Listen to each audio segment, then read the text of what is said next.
কবিতাৰ শিৰোনাম দানৱৰূপী মানৱ, কবি আৰ্কিয়াৰ। চাৰিওফালে মাথো হাহাকাৰ, হত্যা, হিংসা, প্ৰলোভন, ঠগ প্ৰবঞ্চনা। আজি তিল তিলকৈ গৈছে মানৱীয়তা মৃত্যুমুখত। বিভেদ, ভেদাভেদ, বৈষম্য, অনৈক্য, সংঘাত, হত্যাত ডুবিছে আজি পৃথিৱীখনেই।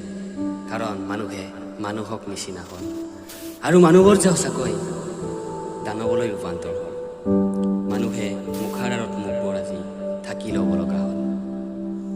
মানৱীয়তাৰ আজি বেলিমাৰ গ'ল।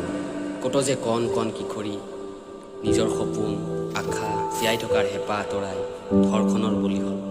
কাৰণ মানুহে আজি মানুহক নিচিনা হ'ল।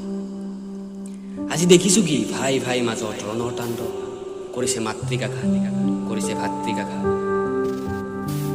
অহিংস কাম, শান্তিময় জীৱন, মৰম, একাগ্ৰতা, পৰোপকাৰ যেন মাথো বাপুজীৰ বুৰঞ্জীতে লিপিবদ্ধ হৈ ৰ'ল। আহি চলিছে কি নিৰীহৰ ওপৰত অত্যাচাৰ। লালসাত লিপ্ত হৈ কিছুৱে কৰিছে টকাৰ পাহাৰ। দেখিছোঁ ধৰ্মৰ ভেদাভেদ, জাতিৰ ভেদাভেদ, উচ্চ নিচ মানুহৰ প্ৰভেদ। এফালে যদি দেখিছোঁ ধৰ্ষণ, আনফালে শুনিছোঁ লুণ্ঠনৰ বাতৰি। এচামে বিক্ৰী কৰিছে নিজৰ সত্তা আৰু আন এচামৰ শুনিব নোৱাৰা জীৱনৰ ব্যথা। কাৰণ মানুহে মানুহক নিচিনা হ'ল। মানুহবোৰ যে সঁচাকৈ